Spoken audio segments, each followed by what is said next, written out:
Hello everyone, this is zero chemistry. आप सभी का बहुत बहुत स्वागत है। आई होप आपकी तैयारी बहुत बेहतर चल रही होगी। तो हम लोग यहाँ पर पेपर शुरू कर लिए थे 18 जुलाई 2021 शिफ्ट 1 का, ठीक है ना। तो हमने इसका यहाँ पर फर्स्ट पार्ट कंप्लीट कर लिया था, यानी कि 50 क्वेश्चन के करीब हम यहाँ पर कंप्लीट कर चुके थे। उससे आगे के क्वेश्चन हम यहाँ पर करने वाले हैं।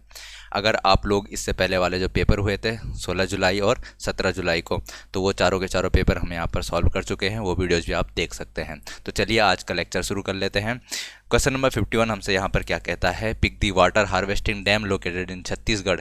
छत्तीसगढ़ में कौन सा जल संचयन बांध यहाँ पर स्थित है, ये आपको पता होना चाहिए। यहाँ पर काली सिंध बांध है, जवाहर सागर बांध है, हसदेव बांगो बांध है, यहाँ पर कोटा बांध यहाँ पर है।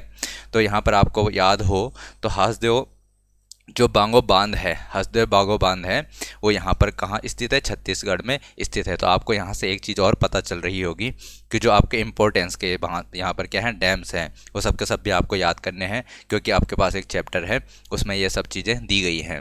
नेक्स्ट क्वेश्चन की ओर बढ़ते हैं। नेक्स्ट क्वेश्चन हमसे क्या कहता है यहाँ पर, which Kepler law states that the all planets move in elliptical orbits with the sun situated at one of the foci of the ellipse। तो यहाँ पर अगर बात करते हैं तो ये आउट ऑफ सिलेबस क्वेश्चन है वैसे, ठीक है। तो यहाँ पर अगर इसका आंसर देखें तो आंसर इसका ऑप्शन में बी होता है, ठीक है ना। वैसे ये आउट ऑफ सिलेबस क्वेश्चन है। नेक्स्ट क्वेश्चन की ओर बढ़ते हैं। What is the time taken by two consecutive compressions और refractions rarefaction to cross a fixed point called, यानी कि दो क्रमागत संपीड़नों या विरलनों द्वारा एक निश्चित बिंदु को पार करने में लगने वाले समय को। तो जब भी समय की बात करेगा ये इसमें क्रमागत संपीड़न या विरलन की बात करेगा, ठीक है। तो उसमें समय की जब भी ये बात करेगा तो वो टाइम पीरियड बता रहा है आपको। क्या बता रहा है यहाँ पर, टाइम पीरियड बता रहा है। तो यहाँ पर उस लगने वाले समय को क्या कहेंगे, यहाँ पर टाइम पीरियड कहेंगे, आवर्तकाल कहेंगे। अगला क्वेश्चन देखते हैं। Choose the correct option among the following, यानी कि जो इनमें से हमको बताना है। तो अगर आपको पता हो कि जो आवेग होता है, यानी कि जिसको इम्पल्स भी कहा जाता है, इम्पल्स क्या होता है, तो इम्पल्स हमको पता है बल गुणा गया समय अवधि के बराबर होता है। क्या होता है, फोर्स इनटू टाइम ड्यूरेशन। तो किसी एक टाइम ड्यूरेशन के लिए जितना फोर्स किसी जगह पे लगता है उसको हम क्या कहते हैं, उसको वहाँ पर कहते हैं कि इम्पल्स है, आवेग है। तो ऑप्शन नंबर ए इसका राइट आंसर हो जाने वाला है। नेक्स्ट क्वेश्चन की ओर बढ़ते हैं। नेक्स्ट क्वेश्चन हमसे क्या कहता है, देखो ये आपके सिलेबस का पार्ट नहीं है, ये वाला क्वेश्चन आपका आउट ऑफ सिलेबस है। नेक्स्ट क्वेश्चन क्या है, हाँ, वेयर डिड चिपको आंदोलन स्टार्ट। तो अगर आपको पता हो तो ये तो सबको ही पता होगा, ठीक है ना। इसका आंसर तो आप अपने आप भी टिक कर सकते हैं, आपके पास ऑप्शन नंबर सी इसका राइट आंसर होता है। अगला क्वेश्चन देखते हैं। अगला क्वेश्चन हमसे कहता है, yes, which of the following is the commercial rearing of silk worm, यानी कि किसका, रेशम कीटों का व्यावसायिक पालन क्या कहलाता है। तो ये तो आपको पता ही होगा, सेरिकल्चर इसको कहा जाता है। ऑप्शन नंबर ए इसका राइट आंसर है। नेक्स्ट क्वेश्चन है, द नेम सुनामी, यानी कि जो सुनामी वर्ड है यहाँ पर, इसका मीनिंग क्या होता है। इसका मीनिंग क्या होता है, इसका मीनिंग है हार्बर वेव। यहाँ पर बात करें हार्बर वेव, हार्बर वेव यानी कि बंदरगाह तरंग, इसका यहाँ पर क्या होता है, मीनिंग होता है।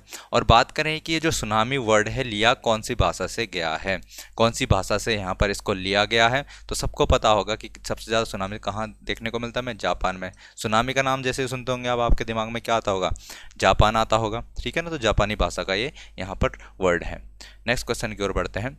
What is the summer plugging, यानी ग्रीष्मकालीन जुताई क्या होती है। तो ग्रीष्मकालीन जुताई क्या होती है, प्रक्रिया जिसमें वर्षा से बचने के लिए ग्रीष्मकाल में खेतों की गहरी जुताई की जाती है, या फिर वह प्रक्रिया जिसमें ग्रीष्मकाल यानी कि समर जो होते हैं में खरपतवार और कीटों को नष्ट करने के लिए खेतों की गहरी जुताई की जाती है। तो यहाँ पर जो बात करें ग्रीष्मकालीन जुताई की, तो वह प्रक्रिया है जिसमें ग्रीष्मकाल में खरपतवारों और कीटों को नष्ट करने के लिए खेतों की गहरी जुताई की जाती है। तो ऑप्शन नंबर बी इसका राइट आंसर हो जाएगा। अगला क्वेश्चन देखते हैं। Among all the elements carbon shows maximum capacity of catenation because.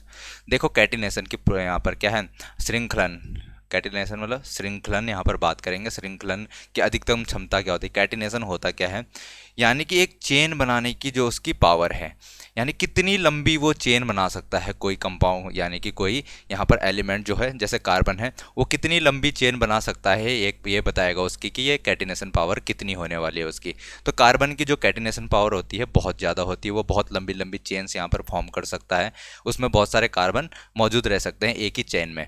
तो यहाँ पर बात की जाए कैटिनेशन पावर क्यों ज़्यादा होती है वो हमको यहाँ पर बताना है, क्योंकि उसका जो कार्बन कार्बन बॉन्ड स्ट्रेंथ है, कार्बन कार्बन बॉन्ड स्ट्रेंथ जो है, कार्बन कार्बन आबंध सामर्थ्य जो होता है वह बहुत हाई होता है। इसके कारण हमको क्या देखने को मिलता है, जो कार्बन होता है वो यहाँ पर श्रृंखलन की अधिकतम क्षमता प्रदर्शित करता है, यानी कि मैक्सिमम कैपेसिटी ऑफ कैटिनेशन यहाँ पर शो करता है।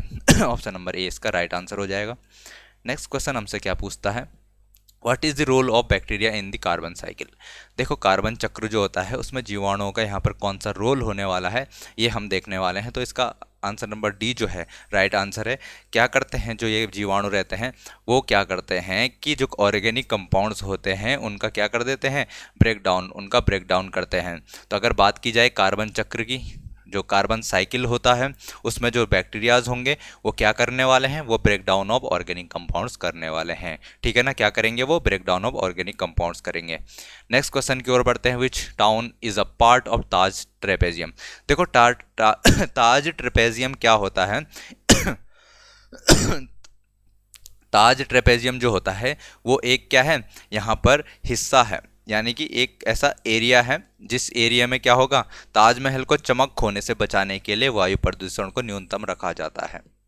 यानी कि जो उसके आसपास के एरिया होंगे ना, कुछ ताजमहल आगरा में है तो उसके आसपास के कुछ एरियाज होंगे, ठीक है ना, जिनमें क्या हमको वायु प्रदूषण कम रखना है, क्योंकि जैसे जैसे वायु प्रदूषण बढ़ता जाएगा जो ताजमहल है उसका क्षय होता जाएगा। तो संगमरमर के पत्थरों से बना हुआ है तो हमको पता है वो उसका क्षय हो जाएगा, ठीक है, वो ख़राब होने लगेगा।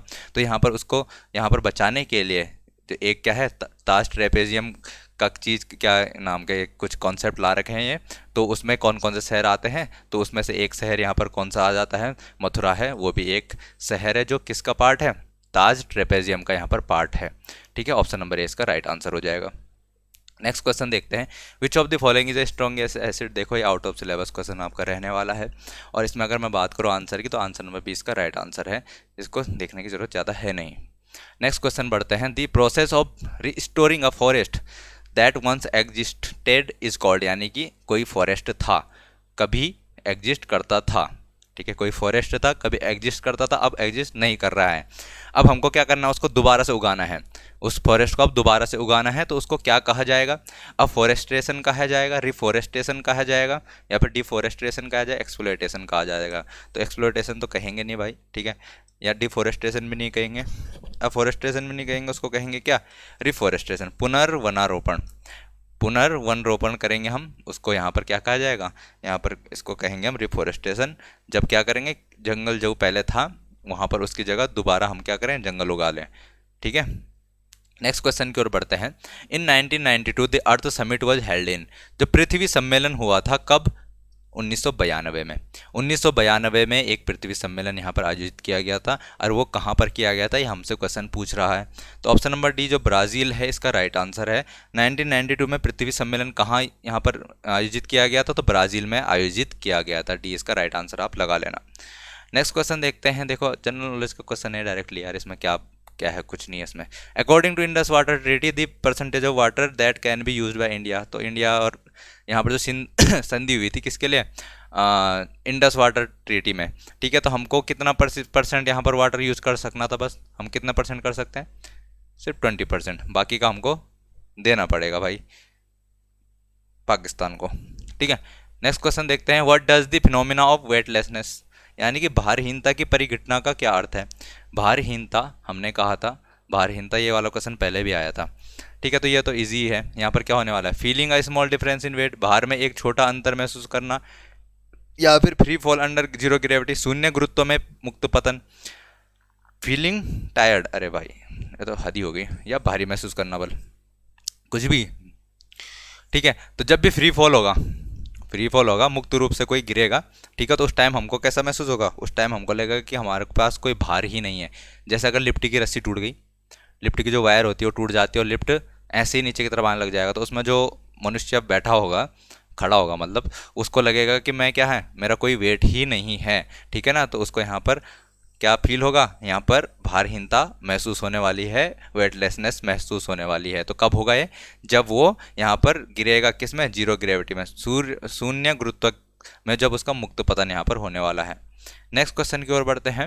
What is the common name of CH3OCH3, यानी कि एक यहाँ पर कंपाउंड है CH3OCH3, तो इसका यहाँ पर क्या होने वाला, सामान्य नाम क्या होने वाला है, ये हमको बताना है। तो इसमें देखो कितने हैं ऑक्सीजन के, इधर एक मिथाइल, इधर एक मिथाइल और बीच में ऑक्सीजन है, ठीक है ना। तो यहाँ पर बात करते हैं, ये वाला ग्रुप जो होता है ये ईथर होता है, ये ग्रुप क्या होता है, ईथर होता है। और इसमें क्या है, इधर एक मिथाइल, इधर एक मिथाइल, तो कितने मिथाइल, 2 मिथाइल लग गए, तो डाई मिथाइल। और ये ग्रुप क्या है, ईथर है, तो इसलिए इसको क्या कहा जाता है, डाइमिथाइल ईथर, यहाँ पर जनरल नाम, इसका कॉमन नाम है, ठीक है। IUPAC नाम होते हैं कई, तो यहाँ पर इसका जो जनरल नाम है वो यहाँ पर क्या है, डाइमिथाइल ईथर है। नेक्स्ट क्वेश्चन की ओर बढ़ते हैं। ये क्या कह रहा है हमसे, हाँ देखो, what is defined as the ratio of total path length, तो टोटल पाथ लेंथ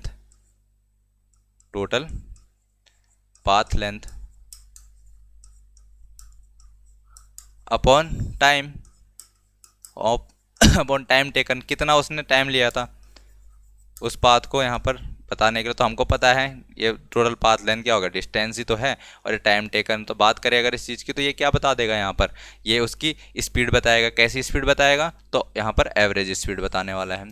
तो ऑप्शन नंबर C इसका क्या हो जाएगा, राइट आंसर हो जाएगा, ठीक है ना। तो इसका राइट आंसर टिक कर लेना। Next, which of the following is the factor that determines the ability of soil to change the shape और मोल्डिंग व्हेन वेट।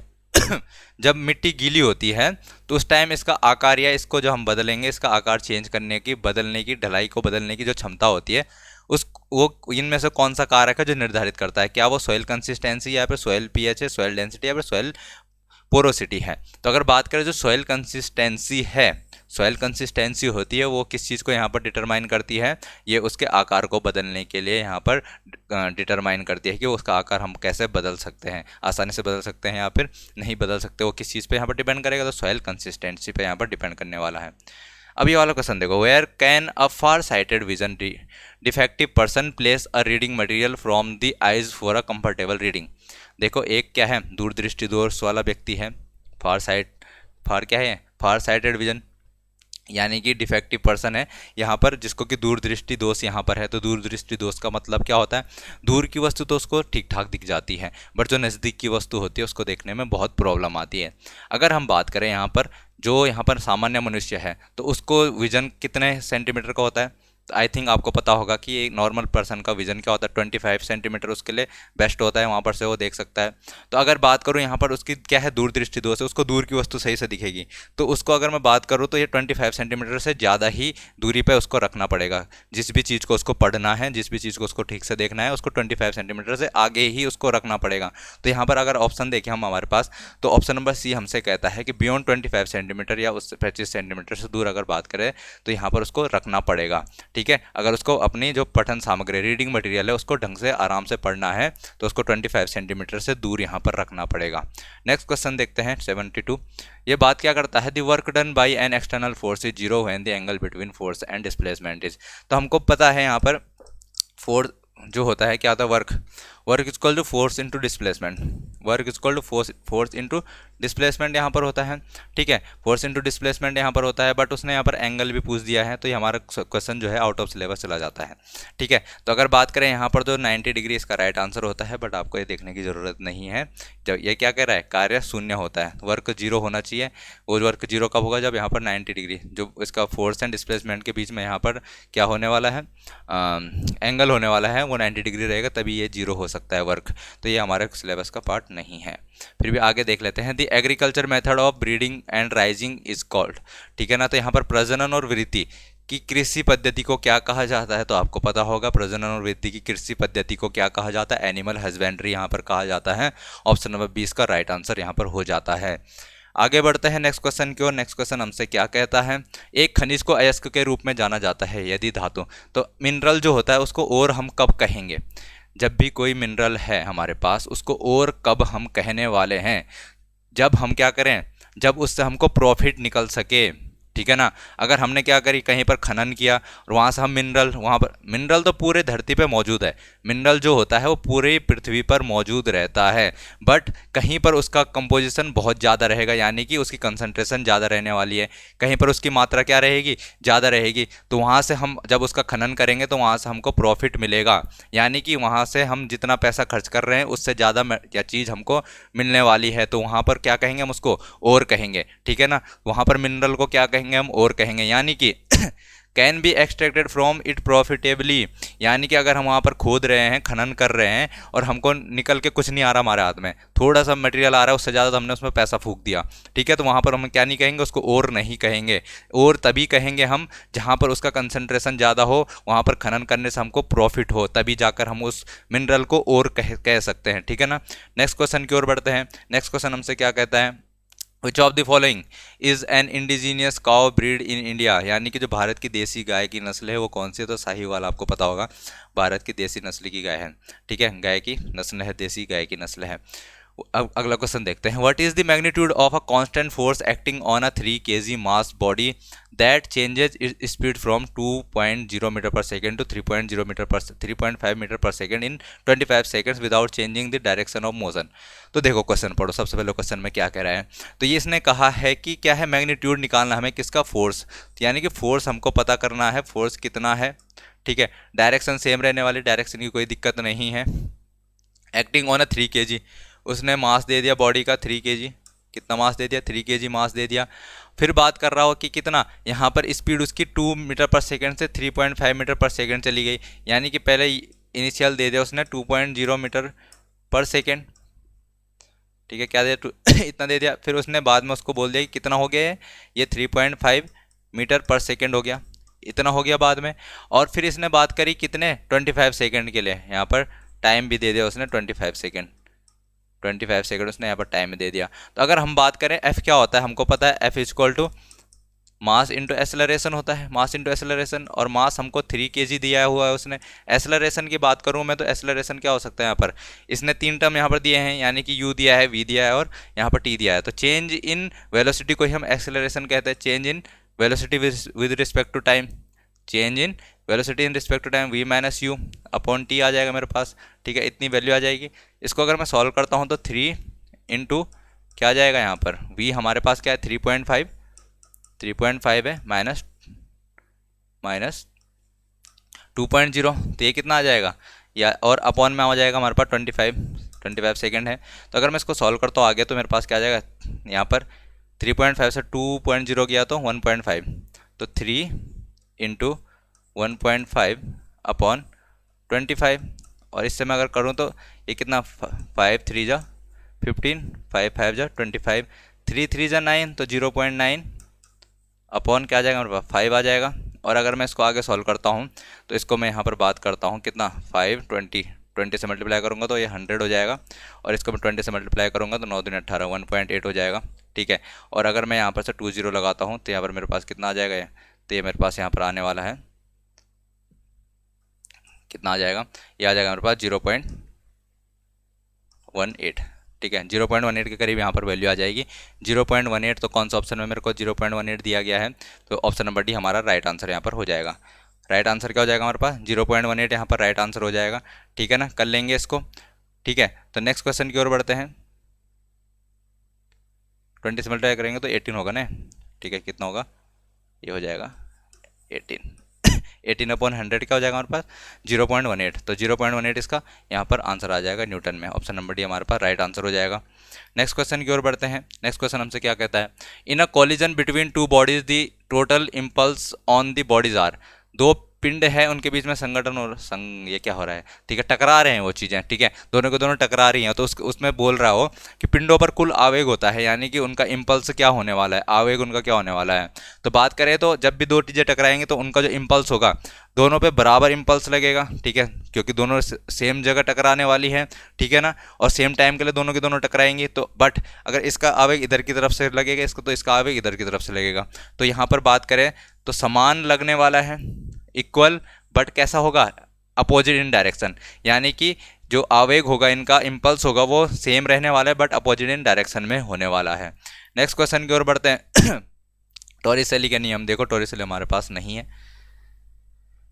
आर्किमिडीज के सिद्धांत के आधार पर पूर्णतः डूबी हुई वस्तुओं के लिए वस्तु द्वारा विस्थापित द्रव का आयतन कितना होता है? तो द्रव का आयतन, तो वस्तुओं के लिए, यानी कि हमने, हमारे पास कोई क्या थी, वस्तु थी, पूरा का पूरा डूब गया हो किसी द्रव में।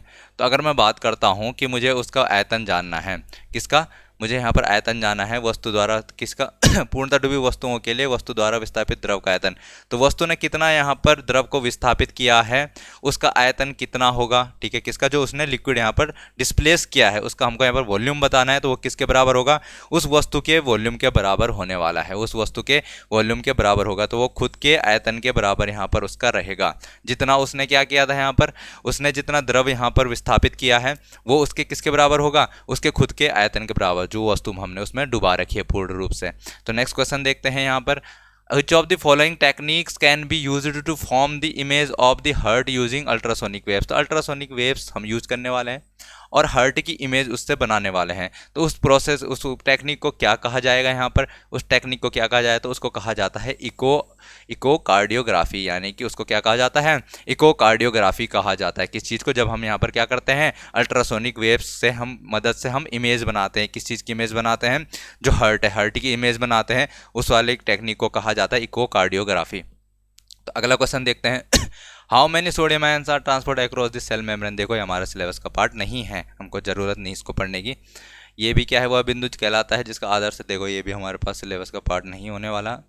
अगला क्या है, win which of the following family the genera Solanum. देखो ये भी हमारे यहाँ पर पार्ट नहीं है, आंसर नंबर इसका ए है, ठीक है, बट हमको पढ़ने की ज़रूरत नहीं है ये। अगला देखते हैं, अभिक्रिया में केसी। देखो यार केसी की भी हमको ज़रूरत नहीं है, ये भी आउट ऑफ सिलेबस क्वेश्चन है। अब इसको देखते हैं, what is the appearance of picture of a real object found by the light that passes through a lens defined as. देखो ऑब्जेक्ट होता है, ठीक है, और ऑब्जेक्ट का क्या कह रहा हो, ऑब्जेक्ट की पिक्चर, जो ऑब्जेक्ट की पिक्चर बनती है उसको क्या कहते हैं, तो ऑब्जेक्ट की पिक्चर को क्या कहते हैं यार, हम इमेज ही तो कहते हैं, प्रतिबिंब तो कहते हैं, उसको क्या कहा जाता है, प्रतिबिंब ही तो कहा जाता है, ठीक है ना। नेक्स्ट क्वेश्चन देखते हैं, बोरोन में कितने संयोजकता इलेक्ट्रॉन मौजूद होते हैं, कितने क्या है वैलेंस इलेक्ट्रॉन है बोरोन में, तो बोरोन कितना होता है, बोरोन 5, माने कि 2 और 3, तो कितने इलेक्ट्रॉन है इसके, संयोजकता इलेक्ट्रॉन कितने हैं इसके, तो 3 यहाँ पर इसके संयोजकता इलेक्ट्रॉन है। Option number A right answer हो जाएगा हमारा, ठीक है ना। नेक्स्ट क्वेश्चन की ओर बढ़ते हैं, प्रोटियम में कितने न्यूट्रॉन मौजूद होते हैं। यार प्रोटियम तो पता होगा सबको, क्या है ये प्रोटियम, हाइड्रोजन का आइसोटोप है, ठीक है ना, हाइड्रोजन का आइसोटोप 1H1। तो 1H1 की बात करेंगे तो इसमें कितने, एक प्रोटॉन है, मास नंबर 1 है, यानी कि न्यूट्रॉन कितने इसमें, न्यूट्रॉन 0 है, क्योंकि मास नंबर क्या होता है, number of proton plus number of neutron, तो 1 + 0 बराबर, तभी तो 1 आया होगा मास नंबर, ठीक है ना। तो यहाँ पर बात करें तो प्रोटियम में कितने न्यूट्रॉन्स होते हैं, केवल 0 न्यूट्रॉन्स होते हैं, केवल 0, यानी कि एक भी न्यूट्रॉन नहीं होता है, ठीक है। नेक्स्ट क्वेश्चन देखते हैं, network solids are also called. Network solid जो हमारे पास था यार, हमने पहले भी तो पढ़ा था ये क्वेश्चन, अभी तक पेपर सॉल्व करे हैं हम इतने, उसमें ये क्वेश्चन आ चुका है, इससे पिछले जो हमने पेपर सॉल्व किया था उसमें भी ये क्वेश्चन आ चुका था। तो network solid are also called, network solid को और क्या कहा जाता है। ऐसे ही यहाँ पर ये भी पूछता हो कि आयनिक सॉलिड्स को और क्या कहा जाता है, जो और चीज़ें उसमें पूछ सकता है। तो नेटवर्क सॉलिड को यहाँ पर बात करें हम किससे, तो कोवेलेंट सॉलिड कहा जाता है, सहसंयोजक ठोस कहा जाता है, चीज़ें याद रख लेना थोड़ी बहुत। नेक्स्ट क्वेश्चन देखते हैं, ये क्या है, for hearing distinct echoes the minimum distance of the obstacle from the source of sound must be. तो पहाड़ों में जाके आप क्या करते हो, चिल्लाते हो, ठीक है, और आपकी आवाज़ वापस आती है, तो उसको क्या कहते हैं हम, उसको इको कहते हैं, ठीक है ना।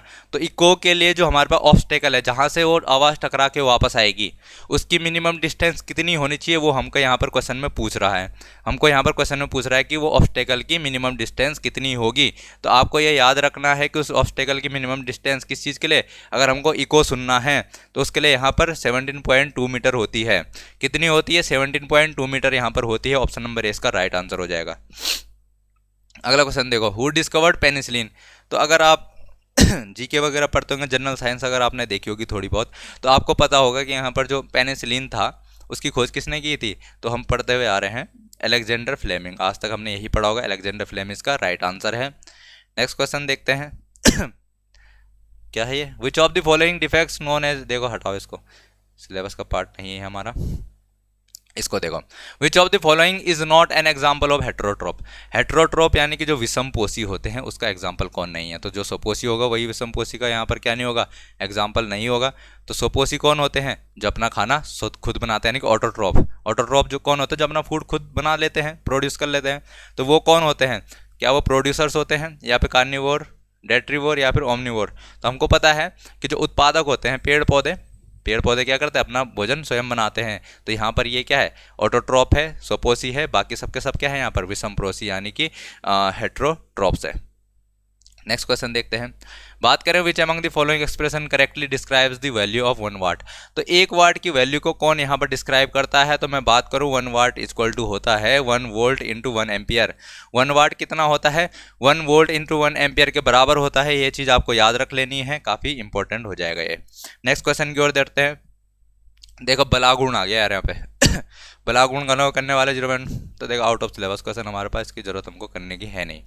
नेक्स्ट क्वेश्चन देखते हैं, परमार्थ विद्युत गतिकी, क्वांटम इलेक्ट्रोडायनेमिक्स, भाई साहब नहीं कर रहे हम इसको, ठीक है। आगे बढ़ते हैं, which of the following international treaty was adopted in 1997 to reduce the causes of climate change. ये तो पढ़ना पड़ेगा। जलवायु परिवर्तन के कारणों को कम करने के लिए 1997 में निम्नलिखित में से कौन सी अंतर्राष्ट्रीय संधि अपनाई गई थी। रामसर कन्वेंशन, ये तो किस चीज़ के लिए था यार, वेटलैंड्स के लिए था। नगोया प्रोटोकॉल, क्योटो प्रोटोकॉल या स्टॉकहोम कन्वेंशन। तो ये सारे कन्वेंशन पढ़ लेना भाई, कौन सा कन्वेंशन किस चीज़ के लिए था। अगर बात करें किस चीज़ के लिए, जलवायु परिवर्तन के कारणों को कम करने के लिए 1997 में इनमें से कौन से अंतर्राष्ट्रीय संबंध क्या है ये अंतर्राष्ट्रीय संधि अपनाई गई थी, तो वो क्या थी, क्योटो प्रोटोकॉल यहाँ पर था, क्योटो प्रोटोकॉल यहाँ पर वो संधि थी। नेक्स्ट क्वेश्चन की ओर बढ़ते हैं, the fault lines in the earth crust poses large amount of. तो जो भूपर्पटी में क्या रहती है, भ्रंश रेखाएं रहती हैं, जो क्या रहती हैं, ये फॉल्ट लाइंस होती हैं, कहाँ पर, अर्थ की क्रस्ट पे, भूपर्पटी, भूपर्पटी यानी कि जमीन की सतह पे, ठीक है। तो भ्रंश क्या रहेंगी, यहाँ पर रेखाएं रहेंगी। तो अगर बात करें इसकी, तो इसमें किस तरीके की ऊर्जा रहती है, तो हमेशा कभी भी ये क्वेश्चन आ जाए आपसे, तो ये जिसमें जो ये रहती है भ्रंश रेखाएं, वो कैसे एक्ट करती है, स्प्रिंग की तरह एक्ट करती हैं। और अगर आपको याद हो कि स्प्रिंग में कौन सी ऊर्जा यहाँ पर संचित रहती है, तो जब हम स्प्रिंग को दबाते हैं तो उसमें कैसी ऊर्जा यहाँ पर रहती है, हमारे पास पोटेंशियल एनर्जी यानी कि स्थितिज ऊर्जा यहाँ पर रहने वाली है, स्थितिज ऊर्जा रहने वाली है। और ये भी किसकी तरह रहती है, ये भी स्प्रिंग की तरह ही रहने वाली है, तो इसमें भी पोटेंशियल एनर्जी मौजूद रहती है। कौन सी यहाँ पर होती है बड़ी मात्रा, किस चीज़ की बड़ी मात्रा होती है, तो स्थितिज ऊर्जा की बड़ी मात्रा यहाँ पर रहती है। नेक्स्ट क्वेश्चन देखते हैं, फ्लेमिंग के दाहिने हाथ के नियम में तर्जनी उंगली क्या दर्शाती है। तो देखो तर्जनी उंगली, तो फ्लेमिंग का दाहिना हाथ, ये क्या है, दिस इज राइट हैंड, ये राइट हैंड है, ये अंगूठा है, ये तर्जनी है, ये मिडिल फिंगर है, ठीक है। ऊपर की तरफ डायरेक्शन होने वाली किस चीज़ की, मोशन की, जो मोशन रहेगा उसका, ठीक है। इधर की तरफ बात करूं मैं तर्जनी, तो यहाँ पर ये डायरेक्शन होने वाली किस चीज़ की, ये डायरेक्शन रहेगी उसके चुंबकीय क्षेत्र की, यानी कि उसका मैग्नेटिक फील्ड रहेगा जो उसकी डायरेक्शन होने वाली है। और ये जो मिडिल फिंगर रहेगा ये किसके लिए रहेगा, उसमें जो करंट है, जो करंट की डायरेक्शन होगी, ठीक है। करंट की डायरेक्शन कहाँ गया, ये डायरेक्शन ऑफ इंड्यूस्ड करंट, तो एक इंड्यूस्ड करंट की डायरेक्शन रहेगी। और डायरेक्शन ऑफ मैग्नेटिक फील्ड, चुंबकीय क्षेत्र की दिशा है वो किसमें, तर्जनी वाले में रहने वाले। ऊपर की तरफ किसका रहेगा, कंडक्टर की दिशा, गति की दिशा, तो यहाँ मोशन ऑफ कंडक्टर रहने वाला ऊपर की तरफ। तो ऑप्शन नंबर कौन सा हो जाएगा इसका, ऑप्शन नंबर यहाँ पर होने वाला है ऑप्शन नंबर डी इसका राइट आंसर, तो ये वाला आप लगा लेंगे ठीक है। तो तर्जनी उंगली क्या दर्शा रही है, चुंबकीय क्षेत्र की दिशा, मैग्नेटिक फील्ड की डायरेक्शन यहाँ पर दर्शा रही है। नेक्स्ट क्वेश्चन देखते हैं, निम्न में से टूथपेस्ट की प्रकृति होती है। हम सुबह सुबह क्या दांत साफ करते हैं, उस किससे करते हैं, नमक और तेल लगा के करते हो या फिर टूथपेस्ट से करते हो, ठीक है। तो टूथपेस्ट से करते होंगे अभी तो सारे के सारे, ठीक है ना। तो यहाँ पर बात करें टूथपेस्ट कैसा होता है, तो बेसिक होता है, एसिडिक होता है, न्यूट्रल या एम्फोटेरिक। तो हमको पता है कि हमारे दांतों के लिए क्या एसिड बिल्कुल भी सही नहीं होता है, हमारे जो दांत होते हैं वो डिके करने लग जाते हैं। एक क्वेश्चन भी आपके पास आया था कि कितने से कम अगर पीएच हो उससे दांत यहाँ पर डिके होने लग जाएंगे, तो 5.6 अगर पीएच हो, उससे कम पीएच हो अगर 5.6 हो, तो हमारे जो दांत हैं वो ख़राब होने लग जाते हैं, ठीक है ना। तो अगर जब कम पीएच में दांत ख़राब होने लग जाएंगे तो हमारा टूथपेस्ट कैसा होना चाहिए, हमको पता है बेसिक होना चाहिए बिल्कुल, ठीक है ना। कैसा होना चाहिए, बेसिक होना चाहिए। तो ऑप्शन नंबर क्या है इसका, ऑप्शन नंबर बी इसका राइट आंसर हो जाएगा। जो टूथपेस्ट होगा उसकी प्रकृति कैसी होनी चाहिए, यहाँ पर बेसिक होनी चाहिए। नेक्स्ट क्वेश्चन आज के लिए लास्ट क्वेश्चन, पेपर के लिए भी last question, who among the following gave the law of gaseous volume. तो गैसियस वॉल्यूम, गैसीय आयतन नियम प्रस्तावित किसने किया था, तो हमारे वैसे तो है नहीं है हमारे पास शायद, फिर भी अगर बात करें इसकी तो जो गैलोसेक था, गैलोसेक ने यहाँ पर क्या दिया था, गैसीय आयतन संबंधी नियम यहाँ पर प्रस्तावित किया। तो ऑप्शन नंबर इसका सी यहाँ पर हो जाने वाला है। आई होप आप सभी को ये चीज़ें समझ में आ रही होंगी। ठीक है, आप लोग तैयारी भी अच्छे से कर रहे होंगे। ठीक है, तो मैं आपको कुछ PDF भी भेज दे रहा हूँ। ठीक है, टेलीग्राम में मैंने आज आपको कुछ PDF फोटो वगैरह भी भेजी थी, जिसमें कुछ इन्फॉर्मेशन आपको दी गई थी। और भी PDF मैं आपको भेजता रहूँगा इस वाले लेक्चर का, यानी कि कौन सा पेपर है, हाँ 18 जुलाई वाला ये पेपर है, शिफ्ट 1 का पेपर है ये। ठीक है, इसका भी मैं आपको PDF प्रोवाइड करा दूंगा टेलीग्राम पे आप जुड़ सकते हैं। अगर आपको टेलीग्राम चैनल नहीं पता मेरा, तो आप लोग टेलीग्राम पे जाके जीरो केमिस्ट्री सर्च मार लीजिए। जीरो केमिस्ट्री सर्च मारेंगे आपको चैनल मिल जाएगा, वहाँ पर मैं आपको ये सारी PDF अवेलेबल करा दूंगा। ठीक है, साथ ही साथ आपको कुछ और PDF भी दे दूंगा मैं, जिसमें कि क्वेश्चंस होंगे आपके पेपर से रिलेटेड। ठीक है, तो तब तक के लिए आप पढ़ते रहिए, मिलते हैं फिर नेक्स्ट लेक्चर में।